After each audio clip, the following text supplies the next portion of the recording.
Hey, this is your host, Toshiba Davis. I'm a licensed marriage and family therapist, a published author, and I like to call myself a cultivator of communication and insight initiator.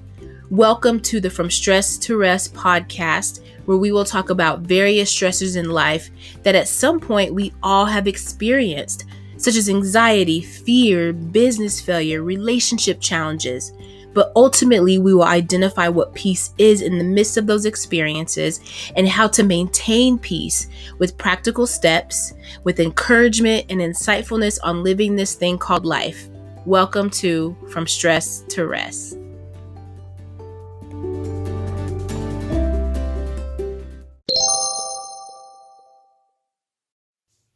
Hey, friends. Welcome to From Stress to Rest podcast, episode 9.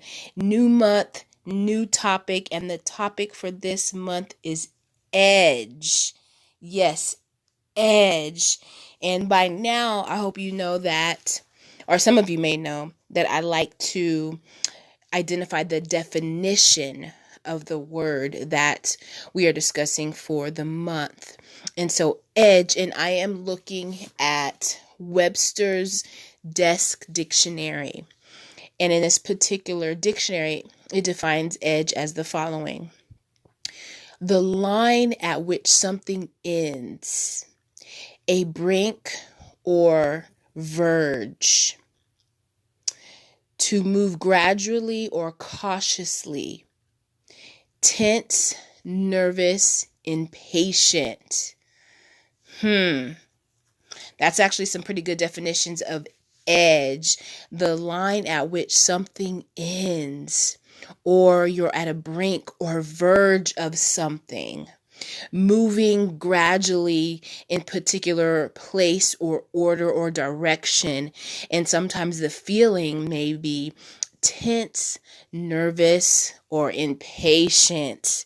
Now, I know I felt all of those: tense, nervous, and impatient at some point in time, and I'm sure everyone listening may too have felt tense, nervous, and impatient at some point of time. So in my book, From Stress to Rest, a daily devotional, I was speaking about edge.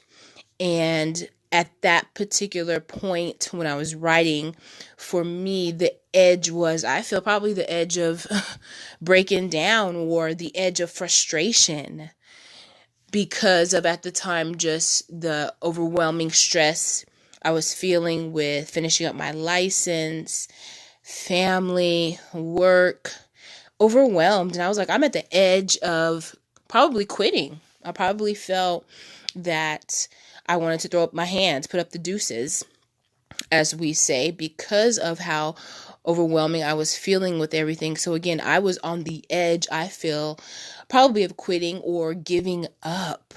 So when we talked about the definition of edge, of course, that can be on both sides, meaning it could be something negative or it could be something positive. So edge, some of us may have gone through or going through right now something that we are on the edge of quitting. We are on the edge of giving up. We are on the edge of throwing in the towel, as we say.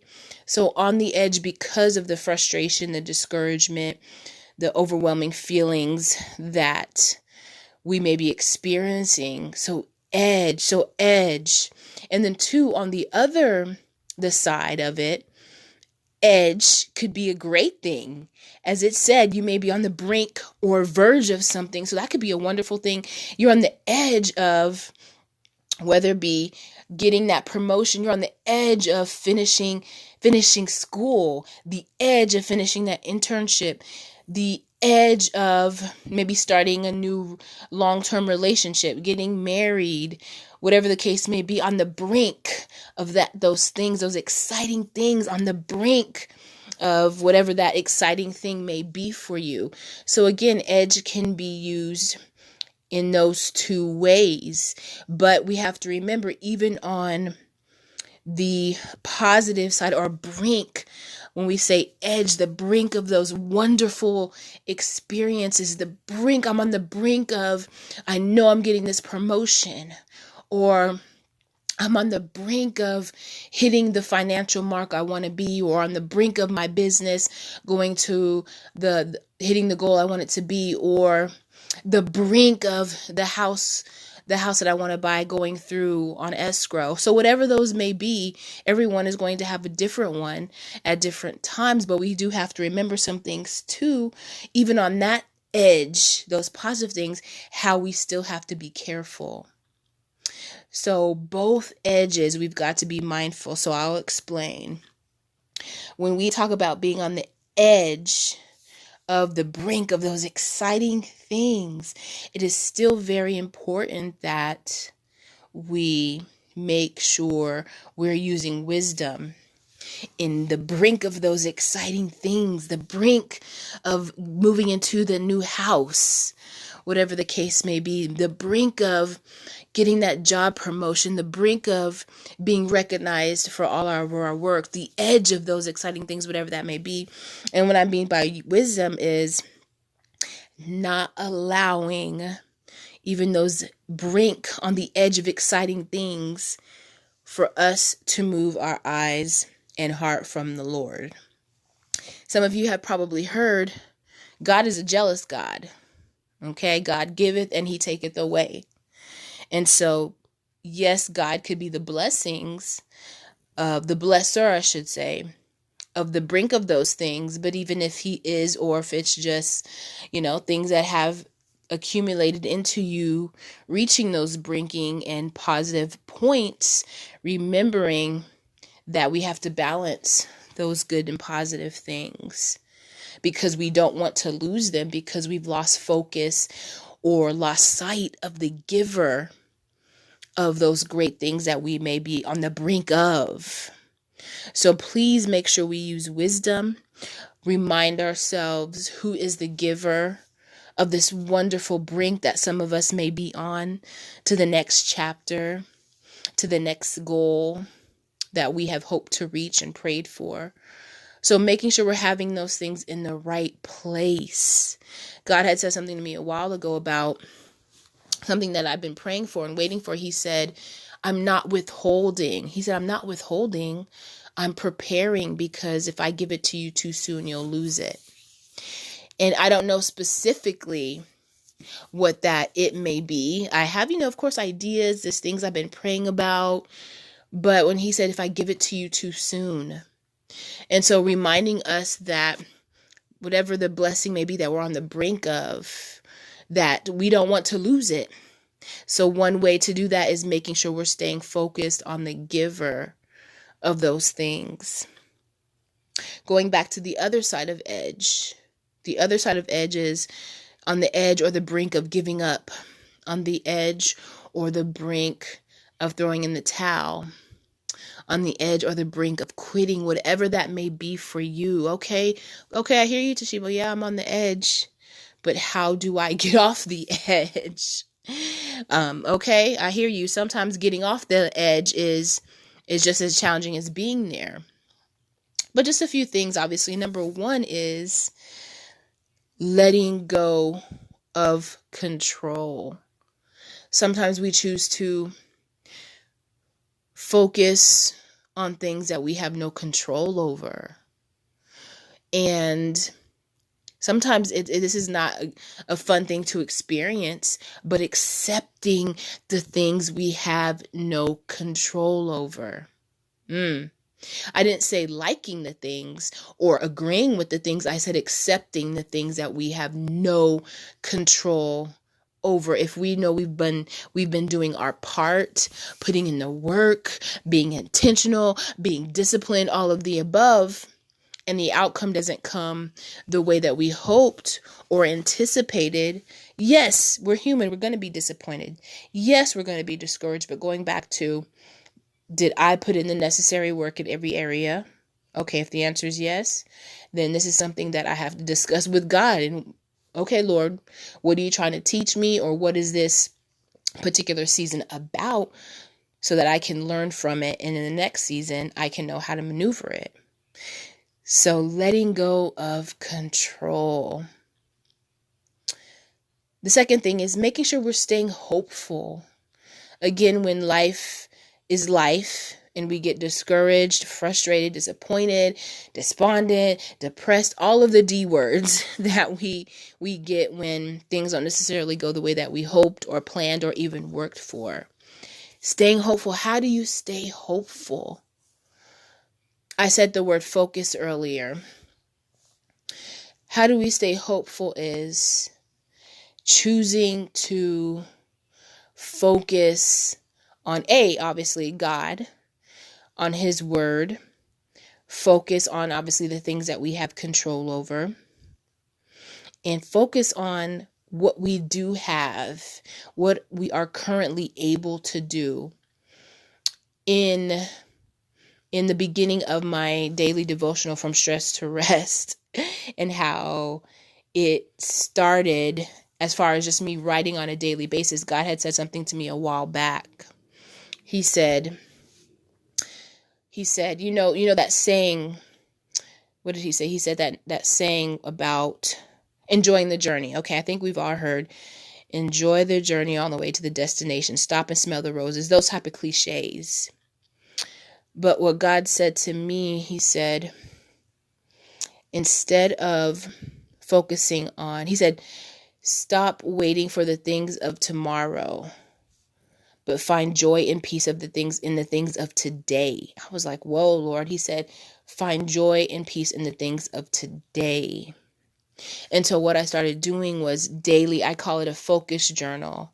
And I started every day writing down what was pleasant or peaceful or good about my day. And even reminding myself the small things still makes it good. So my focus on the good journal could be something as small as, oh, somebody allowed me to cut in front of them in the line at the grocery store.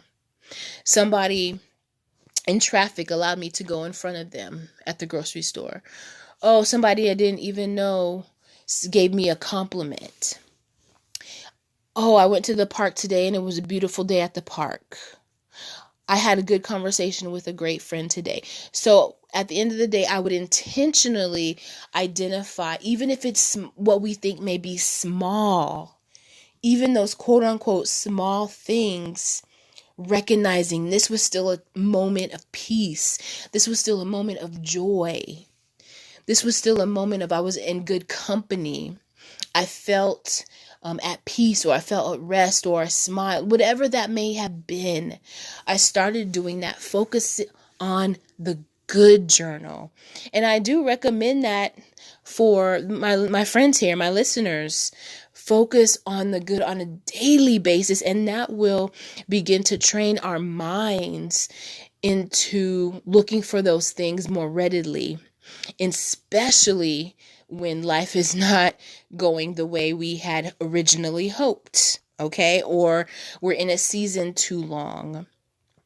Or when that discouragement happens, intentionally, what was good about my day, and the small things are still something to bring back to our minds that, hey, there is still something peaceful, pleasant, calm, serene that I have enjoyed in this thing we call day. So I do encourage everyone to at least try that if you're not already doing something like that, or a grateful journey, whatever you choose to do, to remind yourself what we do have, what we are experiencing, that is still good.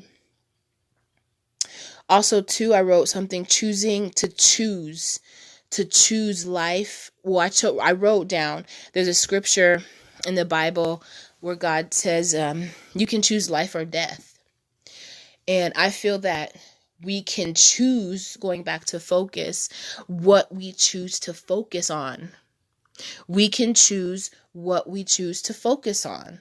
Give you an example. Someone had said to me, this person had said, you're not He said, you're not facing it. You're not facing something. And I was like, it has nothing to do with me not facing it. It's I choose not to focus on this particular matter this person was telling me about. That's what you're telling me is reality. What I was telling this person, that's reality, but I don't have to focus and put my energy on that. Just to give you a more readily example, if somebody was diagnosed with diabetes, okay, that's the reality, that's the diagnosis, but he or she can choose what they're going to focus on. If they're going to focus on, of course, if somebody who has diabetes is not eating right, there are negative consequences and things that can impact that person's life. What those things may be: blindness, amputation, things of that nature. So the person can walk around worried, oh my gosh, I'm going to go blind now. Oh my gosh, I'm going to go blind now. But instead, choose to focus on, wait a second, okay, yes, this was the diagnosis given, but I can choose to focus on eating right. I can choose to focus on exercise. What am I going to focus on even in the midst of this diagnosis or what was placed before me? So that's what I meant by when I said choose, when in the scripture, God was talking about choosing life or death. And I say we can choose what we're going to focus on. And so again, just to reiterate some of the things as far as those of you who may be on the edge with giving up, with throwing in the towel, with quitting in whatever area of life that may be, definitely stay connected to God. Even in the midst of my frustration, I still, even sometimes with tears running down my face, I still ran to God. I still said, Lord, I don't understand, but I'm going to spend time with you. I'm still going to pray. And if obviously that kept me connected from throwing in the towel or giving up or walking away, things of that nature. Staying hopeful and tangible practices would be maybe a grateful journal, or what I had mentioned, focus on the good journal. Find something that works for you to remind you to stay hopeful. Focus on what you do have, your daily experiences, and how we can live in the present more. How can we live in the present moment? The next thing I said was letting go of control, obviously. Are we trying to control something or change something we have no control over? Because that's going to exude a lot of energy that we could be focusing that energy or directing that energy towards something else. And then also, last thing, choosing what will I focus on? Okay. So again, edge, friends, edge. I thank you for hearing me out on this particular episode today on From Stress to Rest. Edge. And so as I end, I will end with this particular prayer. Dear God, thank you for your word, which says you will never leave us nor forsake us. I sometimes feel like I'm on the edge or the brink of giving up, of quitting, of throwing in the towel, or even if I'm on the edge of something that's so exciting. Please continue to remind me that you are with me. You will never leave me nor forsake me. Help me daily to see the goodness, your goodness in others, your goodness in what I have. Thank you for continuous mercy and love. All right, friends, definitely stay tuned for the next episode with my special guest on this topic of edge.